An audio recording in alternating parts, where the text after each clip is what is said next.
Welcome back to the Amid the Mess podcast, where we talk all about healthy behaviors and mindset amid the mess and the chaos that is life. So today I spoke with Nicky Bevan, who is a loving, no bullshit life coach. We talk all about how to prepare yourself in your mind and your mindset and your thoughts for the festive season, because the festive season is upon us very almost. As this episode comes out, we'll be getting ready for Halloween, Christmas, all these things. And some people absolutely love this time, no issues whatsoever. But for some people, there is a little bit of stress, anxiety, and other types of emotions involved. So what I talk to Nicky about is how to think about this stuff and how to really manage the emotions and the thoughts that you have in a way that will allow you to really enjoy this time, to be present. Not about presence as much as your presence in the best version of yourself. So I love Nicky. I've known her for ages. She is just a wonderful human being. I always love chatting with her. So I hope you enjoy this conversation as much as I did. So, Nicky, you are the loving, no bullshit life coach. I am. And I want to ask you, what is a mistake that us stressed out parents make as we approach the festive season? Okay, so I think there are three things that we do, but I think the biggest mistake is that we try to make it perfect. We try to make sure that everything looks pretty, everybody's got the presents that they want, that everybody needs to be happy. And in doing so, we just get really fucking exhausted. Because then the pressure that we put on ourselves to make sure that everybody's having a good time, that everybody is happy and comfortable and included and has what they want, it just makes us so uptight that we are then not at all the best version of ourselves. When actually, all our family really want is us to be the best version of ourselves. If that's our children, they just want our presence, as in our focused, loving attention. Then the presents, the wrapped presents, are nice to have, right? But I see it time and time again where people are trying to make everything perfect, and in trying to make it perfect, things then aren't perfect. Whereas when we just drop that expectation of ourselves, realize that we're not responsible for everybody else's emotions, then we can take a deep breath. Then we can access our wisdom, which is going to get us planning ahead of time, all of that juicy stuff, which we may come on to in a second. But I think it just makes us the best version of ourselves. And when we're the best version of ourselves, things go so much smoother. I love that. And what I heard immediately in what you were saying, and you summarized it at the end, is that you're not responsible for making everybody happy. Yes. And I think that is a huge thing, especially as busy parents, and you think it's your responsibility to make your child happy, or to, I don't know, make your parents happy, or that's a big thing. And the fact that you said that the thing they really want is your presence, as in you being there in your happiest, best self. Yeah, absolutely. That's wonderful. And what tends to happen, and we do this not just with little people, we do this with older people as well. We're like, I'm responsible for making sure they're comfortable. I'm responsible for making sure that they're relaxed. I'm responsible for making sure they're happy. And that doesn't then mean to say that we're going to just be a complete bitch and not give a shit about them. Like, that's not what I'm saying. But it just means that when you're going to let them be them, you relax, and then you're going to enjoy yourself so much more, regardless of what parents, in-laws, friends if you choose to invite them, like whatever your Christmas looks, because it looks different for everybody. We've all got different traditions, we've all got different, cultures and expectations. But when you focus on you, then you're in control. Yeah. And really absolutely. that's all any of us want to be, is in control. When we focus on everybody else and everything else, we're out of control, because we do not get to choose. Unfortunately, I wish we could, how,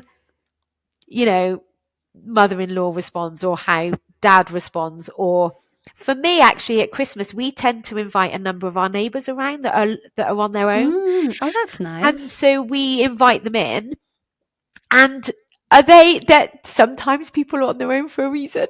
So, I'm not responsible for them having a nice time. I'm just responsible for showing up in my part. How they choose to take it and how they choose to behave, that's up to them. I get to focus on me. And when we focus on us, that's when we're in control. When we're focused on external things, that's when we feel out of control. And that always feels like a really crap place for everyone to sit. And this includes for anyone with very young children. This includes your very young children. Yes. In that kind of, you don't have to try to micromanage their happiness. Let them have the tantrum. Let them not eat their Christmas dinner, or kind of, I'm talking to myself here. I'm kind of the micromanager of have they eaten his sausages? Yeah, because we kind of think as parents, don't we? Oh, as long as they're happy, I'll be happy. Yeah. So, there is a saying, isn't it? Happy children, happy parents, or something. And what happens, though, is that puts so much pressure on that child to almost not have negative emotions, which is impossible, because as humans, regardless of age, we have a full range of emotions. That is what defines us from the rest of the animal kingdom. Yes. But a child doesn't have the ability to rationalize or compartmentalize or choose rationally. They don't have that ability as a child. But what happens when we expect our children to be happy, we then, again, we don't focus on us. We become the child, because we then have a strop that they're having a strop. And then it's like, what quite often people, well, you're just ruining the day for everybody. No, they're not. And that pressure on that child is, we've all experienced it, haven't we? We know when it feels really rubbish when someone is trying to change who we are. They're trying to make us better or different. It feels rubbish. So actually giving that child the responsibility of your emotions just is not fair, because they can't. They can't control your emotions. Only you can. Yes. When you're okay with yourself and you've got your back, then you can just let your child have a tantrum. No, it's harmless. Nothing has actually gone wrong. They will come out of it. Like, that is not the day ruined. You thinking their tantrum has ruined the day is what ruins the day. That's on you, though. That's not on the child. And so when we just let kids be kids and all the humans be all the humans, and we just focus on ourselves, life is so much easier. It just sounds like a massive relief as well, isn't it? Right? Yeah, huge. Actually, let's just control the controllables, which is only everything within you. Exactly. Yes. Exactly. And then, on that note, that's not to say that we should then always be happy and joyous and positive. Oh, yeah. Yeah, that is also true. Yes. So it's also understanding that if you are feeling uptight or you are feeling tense, again, nothing has gone wrong. Nothing's gone wrong. You can have compassion for that part of you. You can take a really nice deep breath, and you can just remind yourself this doesn't have to be perfect. Yeah. It literally is just one day. Yes. And, yes. The memories that you create do last a lifetime. That one day and that emotion never does. Like, emotions are temporary. So when we give ourselves the grace to not be perfect, we then influence everybody else to not necessarily be perfect either. I love it. Thank you. Now I want to move on to something also Christmas related. Yeah. So materialism. Yes.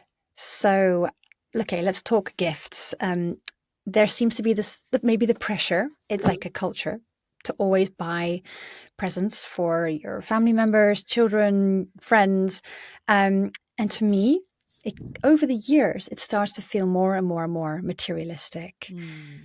Have you got any advice of how to, maybe even from my own personal experience and maybe people listening, to rewire, to kind of go back to a more special, a slightly more spiritual Christmas feeling rather than thinking this is all about buying people stuff? Yeah, that's so fascinating, isn't it? Because you're right. We are definitely conditioned by society, adverts, social media, buy this, buy that. It's all about this gift. It's all about that gift. And I mean, yeah, that's great, isn't it? If we've all got a load of money and, it's irrelevant. But when we actually stop and look at it, and again, we take a really deep breath and we take a step back, intuitively, deep down, we actually all know that the gift is irrelevant. Yes. We do. Anybody that is slightly connected with themselves are able to take that step back and go, do you know what? Okay, it's not actually about the gift. It's not. It's about the thought process, or it's about the gesture, or it's about how connected I am to that person. And we can keep buying into society's belief that it's all about the materialism. And if you choose to do that, that's fine. You're just going to be a little bit miserable because it's not the reality. The reality is that true human connection. And the only way that we get that true human connection is by taking that pause, clearing our mind, and actually focusing on the human in front of us, regardless of our relationship with them. I mean, this could even happen in a supermarket. Just literally taking the time to take a breath, focus on someone, get eye contact with them. That couple of seconds even is going to be so much more meaningful than some pricey wrapped gift that was bought out of resentment, out of obligation, and just kind of handed without any thought process. People might not be able to articulate the difference necessarily, but they will be able to sense it because we're energetic creatures. We are able to sense the intention exchange. And we can't change society. We cannot change the media. We cannot change advertisers. We can't, but we can choose what we're going to buy into. And I think it's about balance. If we've got the money to buy a gift and you want to buy that gift for someone, great, do it. But if you don't, and that's not your financial position, you can just have an understanding that part of your brain's going to feel uncomfortable because of social conditioning. And I'm choosing not to buy into that.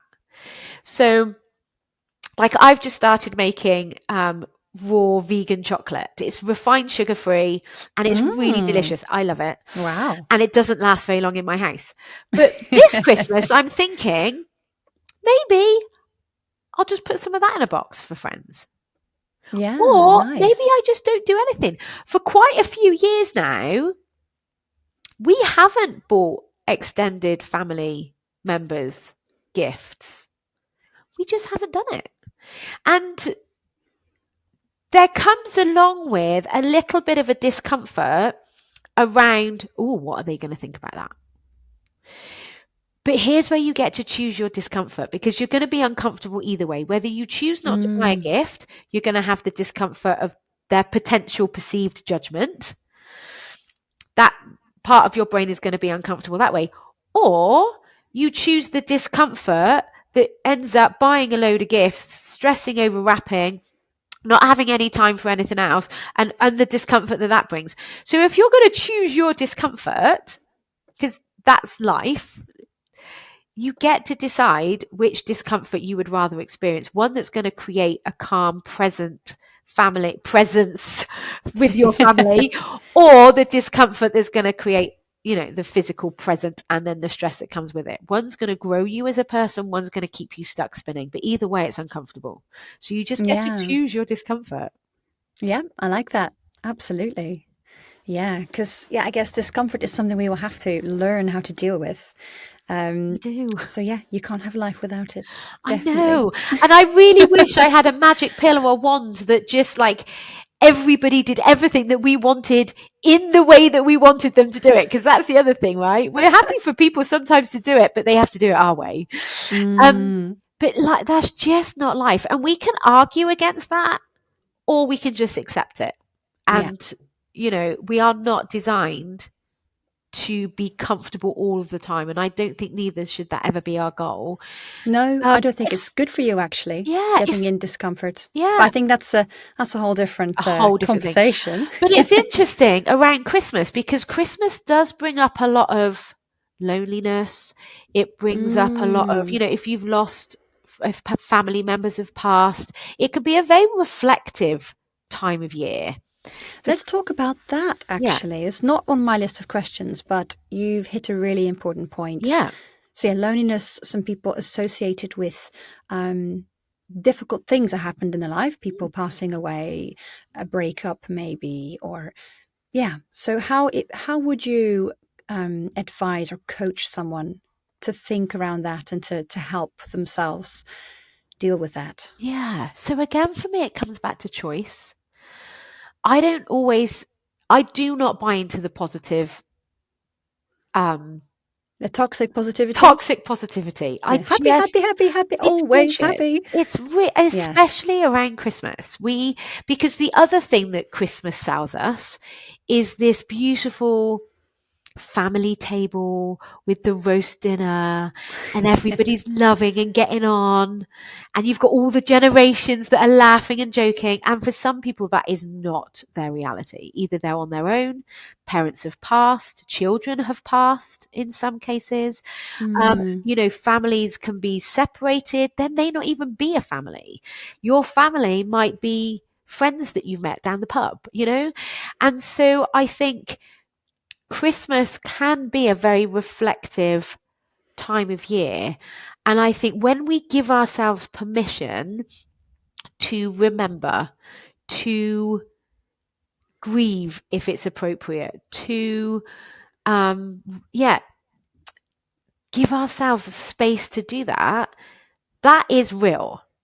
yes. And I don't coach people out of something they really want to feel. So if you've lost someone, it's Or something they appropriate. they have to feel. Not they Exactly. might not want to feel it, but they kind of have to process Yes, it. exactly. I don't coach, yes, I don't coach people through something they actually need to feel. So if you have lost a loved one, it's so appropriate to feel grief.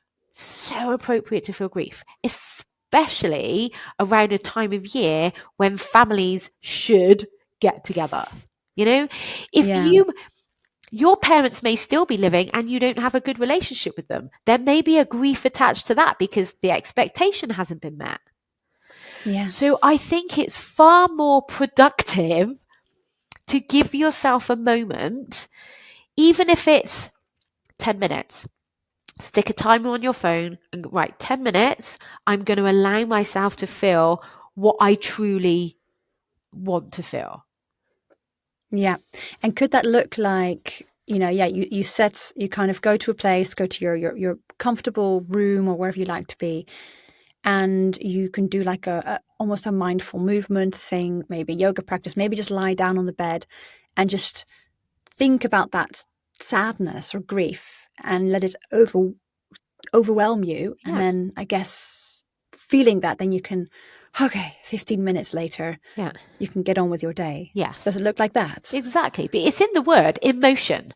Motion is in the word. Emotion. It's designed to move. So when we ignore it or try and block it off, there's going to create a tension. Yes, Whereas, it's going to stick, isn't it? exactly. And then there's a falseness about how we show up in whatever we end up doing. So actually giving yourself that time to realize that that's an appropriate emotion, it's harmless, it doesn't ruin the day. and let yourself cry if you need to. Let yourself shout and scream if you need to. Nothing's gone wrong when you're letting that emotion move through your body. And when you allow yourself to go through that, there's a peace on the other side. Yeah.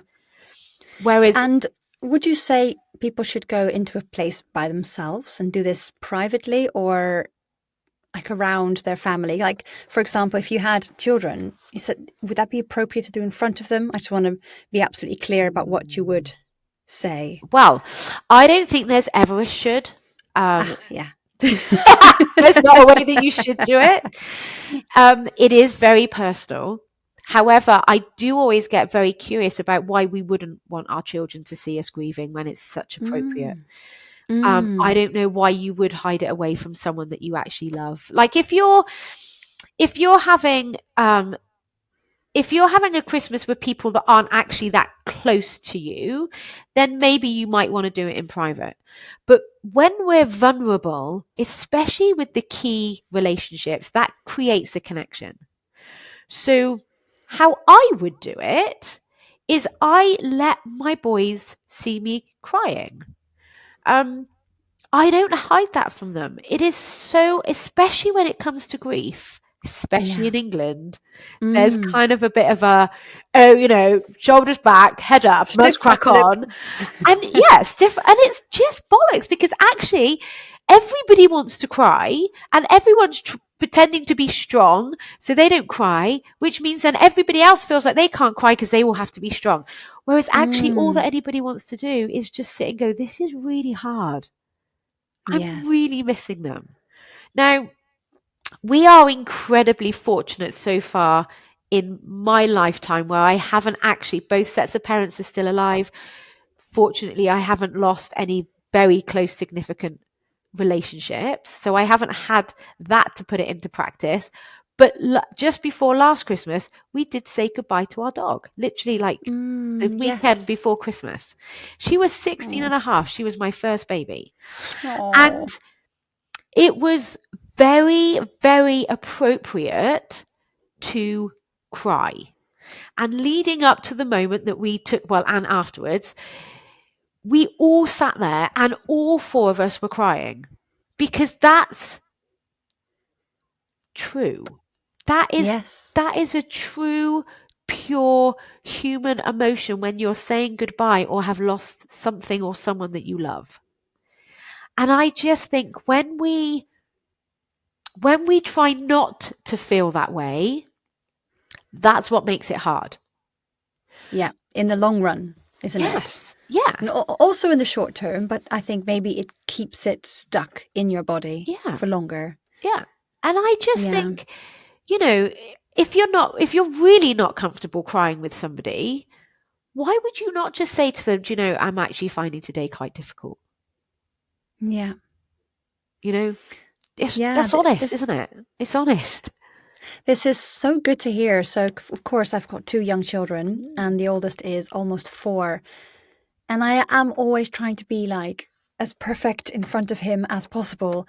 But actually, really, if I'm sad, I just say, oh, I'm feeling a bit sad at the moment. And if I need to cry, I need to cry. Like, not intending for him to be my kind of psychologist, because I don't want him to then feel like he has to fix things, but to show actually grown-ups do this. Grown-ups have these emotions. It's a really good, like a learning lesson, teaching lesson. Yeah. Especially when we add on to that, my thoughts are making me feel this way. Yes. Oh, yes. My thoughts are creating my emotions, and that's okay. It's harmless, because if you consider the message that we're giving our children, if we are always perfect and they have an emotion, what are they then going to think about that emotion? Because children don't do what we say. They do what we do. They do what they see. Yes. Do what they see. Yeah. Yes. And they do what we do. So how we behave with our emotions will be what they see.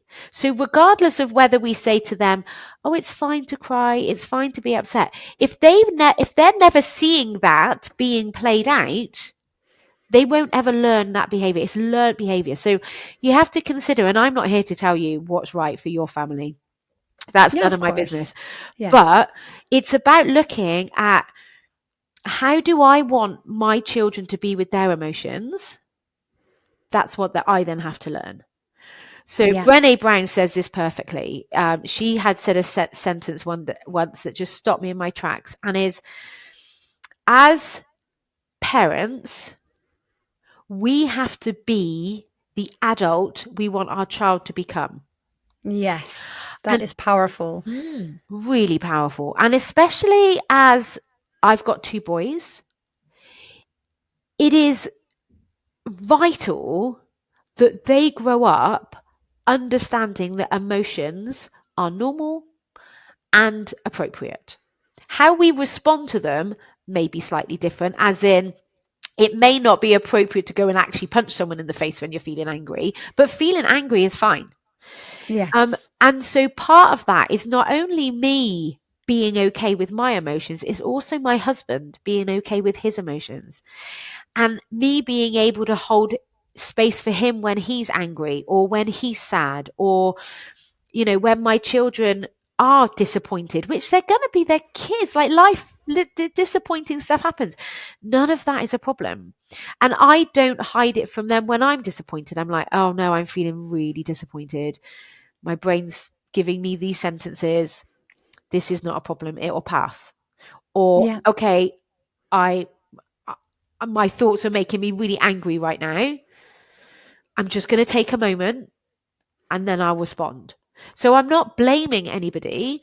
I'm owning my emotions, but I'm not hiding them either, because when we hide them, that's what children see, and they will think, I have to hide my emotions because I don't want to make mummy even more upset, for example. Yes. And Yes. it's, you know. Yeah. Interesting. So the way you said, my thoughts are making me angry right now, that's a new thing. I hadn't thought about phrasing it that way. So I'm going to be taking that home with me. Yes. And giving it a go. Thank you. Yeah. Because also Yes. that takes the ownership back on us. That's not then a reason to beat ourselves up further for how we're feeling. But you're not saying you have made me angry, kind of thing. And exactly. then for a child, that will then, they'll take that on very personally. Yeah, because the part of their brain that rationalizes and questions isn't developed yet. Yeah. So they don't have the ability to not make it mean something about them. So yes, exactly that. So when we voice it out loud, not only does it remind us, but it also teaches them, our thoughts create our feelings. My thoughts create my feelings. And it's not always appropriate to change our thoughts. If it is, great, let's change it, let's feel different. But it's not, grief is not always appropriate to change our thoughts. So it is, and coming back to Christmas, it Christmas can stir all of that up, because it's that time of year when we should be happy and all the family. And if that's not your situation, that stirs it up. Yeah, absolutely. Thank you. That's a really nice little kind of, wormhole we went down. But I'm glad we did. But I want to go on to another Christmas related thing. So health and fitness and all that stuff. What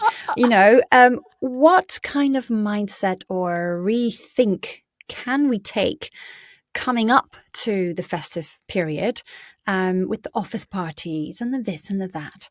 Yes. What can we do over the whole time so that we get to January and we don't feel like we need to crash diet or detox or have a month without alcohol, or all the like the really intense stuff, actually. Yeah. What's your take on a healthy mindset to avoid all of that? Yeah. So I think the best tool is planning ahead. So deciding ahead of time, how many drinks are you going to have at the Christmas party? Like, do you want to have the desserts? And if you're going to choose that, have it and enjoy it.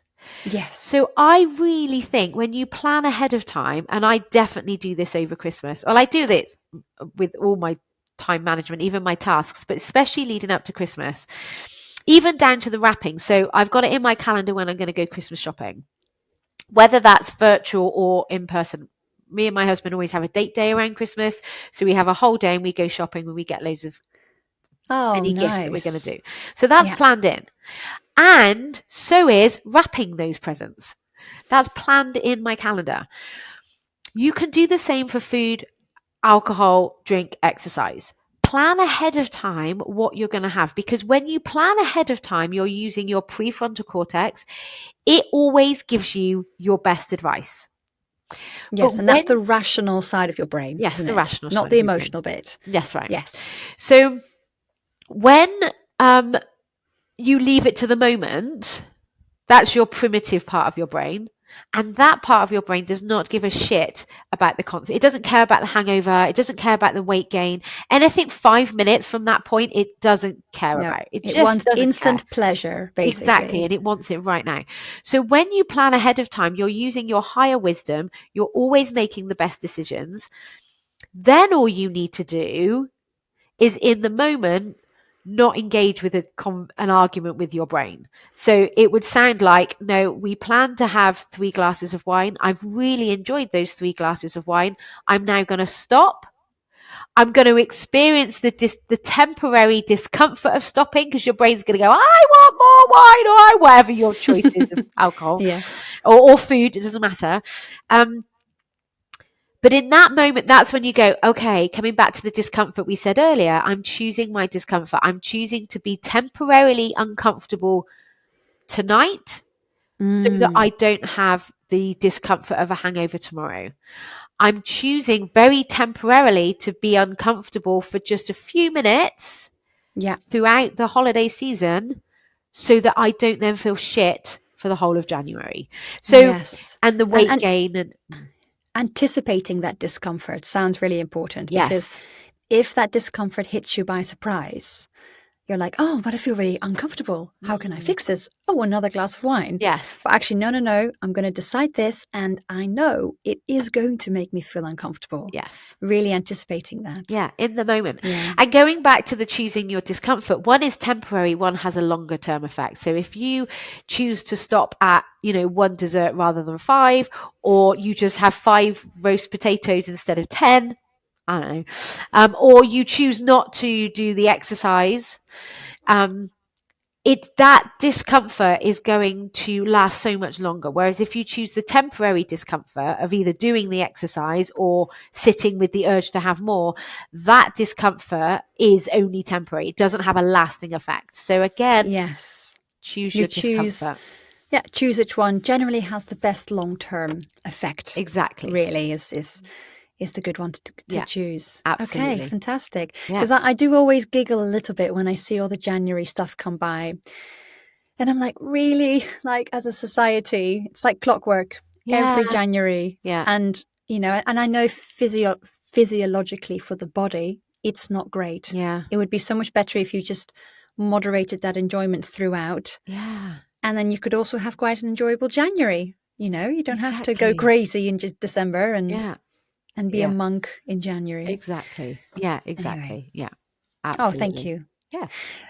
And also, so Christmas is in winter. Yes. And as the days are getting a bit darker, I also wanted to get your take on, not a Christmas-related thing, but with the clocks changing, evenings getting darker, the rain, all that stuff. Some people love it and some people can't stand it.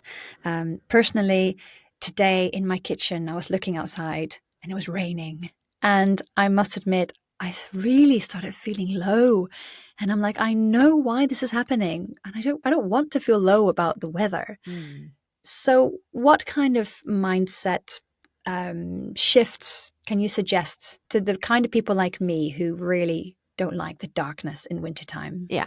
Okay. So I'm not an expert when it comes to season affective disorder or SAD. We all know that going out like in a lunchtime and getting fresh air and the daylight on our face, we all know the benefits of that. Yes. The rest of it, is optional. So going back to what I said earlier, my thoughts create my feelings. When you look out at the weather, it's your thoughts about the weather that make you feel low. Mm-hmm. Yeah. Now, it may not be appropriate for you to then be joyous and positive about the weather, but the weather is totally neutral. It cannot make you feel anything. Because like you said, there are some people that love that sort of weather. Personally, I love it when it's stormy and windy and rainy and I go out in it. I always have a real urge to go out in stormy weather. Blows the Nice. cobwebs out. I come back in and I'm so grateful that I've got a warm, dry house. So it can't be the weather, because if it was actually the weather, everybody would feel miserable, and not everybody does feel miserable. Yes. So the weather is neutral. The weather it's is your neutral. own response to it. Yes. And what I find really fascinating, I observe this a lot. You know, you go into the supermarket or your local shop and they go, oh, isn't it miserable today? And everyone's like, oh, yeah, it's really miserable. Oh, yeah. I tend to just go, well, it's raining and I kind of like the rain. And 9 times out of 10, they'll go, do you know what? So do I. I'm like, so why are people saying it's miserable? But Love it. It's a choice. It's a mindset choice. And when you start to become aware of your thoughts, it's that thought or how you describe the weather, how you choose to speak about it, that makes you feel low. Yes. And even your internal dialogue as well. Exactly. Kind of internally, if you're going, oh, it's raining again. I hate the rain. Yeah. Yes. Of course it's gonna make you feel low. Like that, those sentences aren't gonna make you feel good. And so it's not then about jumping to positive. It's about going, okay, well, actually, I have a choice. It is just rain. It's rain. The fact is it's windy. The fact is it's raining. The fact is it's 2 degrees. Totally neutral. But at least neutral is better than low. Yes. So again, it's not that false positivity. It's just about acceptance. Yeah. Yep. And what today, what I was doing is I was thinking, okay, I recognize this. Somehow I'm feeling a bit low. I think it's probably my reaction to the weather. So I was like, okay, let's play some really uplifting music and dance around the kitchen a little bit. I recognized that effect for what it was. And then, okay, how do I counter that? Yeah. And I actually love this time of year. I actually really love it when the clocks go back, because I get to put on my candles and the twinkly lights and my big soft cozy hoodies come out and I can cozy down with the boys and watch a movie. Whereas in the summer, it's like, oh, the weather's nice, we should be outside. And, you know, it's a whole different, it's a whole lifestyle. Yes, exactly. But ultimately, we have no control over the weather. None. Zero. Zilch. But you do have control over how you choose to talk about it.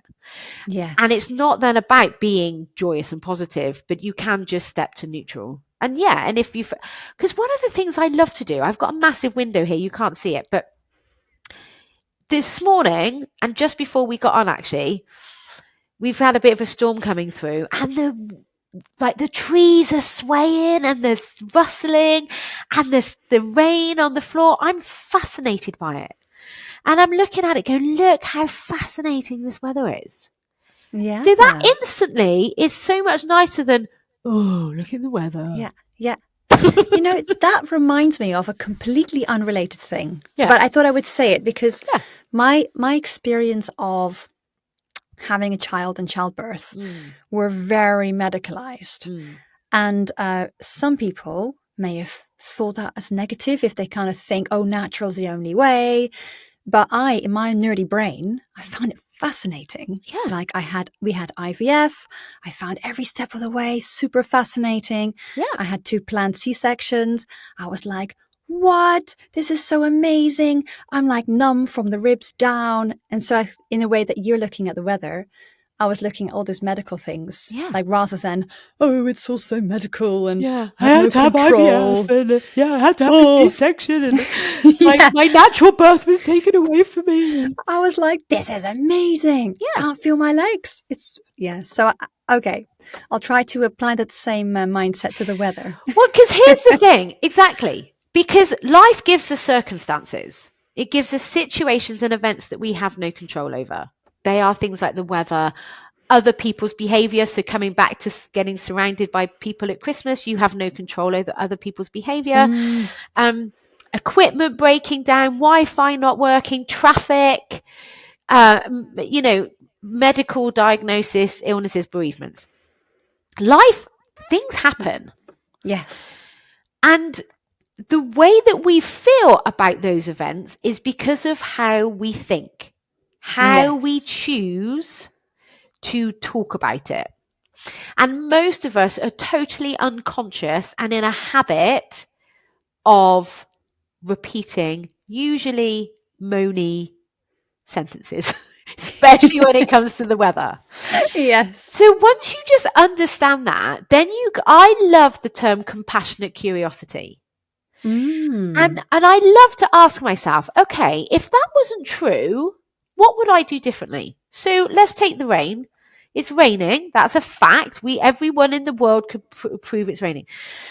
And you hear this thought, oh, isn't it miserable in your head? And you're like, oh, okay, that's interesting. If that wasn't true, if as in the rain being miserable wasn't true, what would I do differently? And then you're like, well, I might put on my raincoat, stomp in some puddles. I might put on a film and cuddle down. I might put on my favourite song and jump around the kitchen. Okay, well, let's go and do that. So now you're focused on you internally. The only thing, going back to what we said at the beginning, the only thing that you can ever control is you. And you stop focusing on trying to control everything outside of you. Because when you do that, life feels rubbish because you can't change the weather. Just because you can't change the weather, you can always change how you feel. And your thoughts about it, which changes how you feel. Exactly. Compassionate curiosity. Yes. I like it. Curiosity in general about everything. Yeah, absolute fascination. It's fantastic. Yeah, I love it. Yeah, lovely. Now, I want to ask, have you got any pet peeves? So does anything drive you bananas about how society goes about Christmas, the festive season? I mean, including Halloween, like any of these festive things. Have you got any peeves? Well, I think because I've done so much work, there isn't really many things that piss me off now. Because I know I have a choice. Yeah. And I'm not saying that's been an easy, sorry, I've got a scratchy nose. I'm not saying that's easy. Like, I've had to work on that. It's been a journey, I'm sure. Yeah, it has. Yes. What used to piss you off? Okay, before you did all this work, is there anything that used to piss you off and now you've worked on yourself and you can let it go and you think, meh, doesn't matter? Well, actually, I used to very often, and actually this does sometimes creep back in, when there's groups of people, especially if I'm hosting, I would get quite anxious and tense because I used to take on everybody else's, I used to take responsibility for how everybody else experienced this scenario. And actually, when I come back and focus on me, so that I did used to get quite antsy at the anticipation of that kind of anxious feeling. But now I know that it doesn't have to be perfect, that I'm not responsible for everybody else. It means that I get to enjoy myself. Yeah. I don't care if I burn something. So I'm like, well, you could have cooked it and you didn't. Or, I just choose to find most things funny now. So mostly probably would have been my parents that started that kind of aggravation. My thoughts about my parents would have, but I didn't know that at the time. I'm like, no, my mum just needs to be more positive, or, but it was your whatever it is about your mum's behavior. But now I know it's me. I'm like, okay, well, now I have a choice. And that is so powerful. So powerful. It is. Yeah. It's so liberating. Yeah. And you're like a liberated woman. Yeah. It's fantastic. I love it. So now, if I do start to get agitated or irritated, it's usually because I haven't got a plan. And which is why I love planning ahead, even with the wrapping and the buying and the what I'm going to cook, what I'm going to eat, what I'm going to drink. Then when my brain does start to go, I got it, I'm like, whoa, we've got it sorted. Like, we've got it all planned. We just have to follow the plan. And this is not life-threatening. If anything, this is life-enhancing. So it's taking that kind of, which I kind of do like multiple times a day. I think it's just being maybe more deliberate about a heightened time of year. Yeah, with more societal expectations, even if you don't go along with shoulds, there is always that level of society. Yeah. Okay, brilliant. Now, look, Nicky, you sound pretty perfect. but Thank you. I wish I was all the time. I'm not. Well, that's my question. So I like to keep it real with everyone because none of us is perfect. Yeah. If you don't mind sharing, what is one of your imperfections? Okay, so I choose to identify as a minimalist. So I don't like clutter. And I don't know how much of this you're going to crop, but in the background, in the corner, you can see there's a pile of washing, like dried, folded, ready to put upstairs. I have to take a very deep breath when I see that, because the only reason that's there is because I'm choosing to try and teach my children how to clear up after themselves. If I continue to do it all the time, I get good at doing it. And then they get good at thinking, oh, well, Mum's always going to do it for us. Exactly. So socks, teenagers in my house seem to think it's acceptable to take their socks off wherever they stand, let them drop to the floor. That's where they're apparently going to stay. That I have to take a deep breath over. So I would say, I'm not perfect. I'm really not. But what I have stopped doing is beating myself up for not being perfect. Yes, perfect. I mean, that's really good. Yeah. You're being perfect. So, do I wish my house had no clutter all of the time? Yes. I would love that. Is that the reality? No. Does it bother me? Sometimes. So it's about understanding that perfection shouldn't be the goal. Progress should probably be the goal. And choosing, like, what do I want to teach my kids? How do I, as especially I think as men, what am I here as a woman to teach them? Well, I want them to learn how to cook. I want them to learn how to clean. I want them to learn how to tidy up their washing so that they don't need someone to do that for them.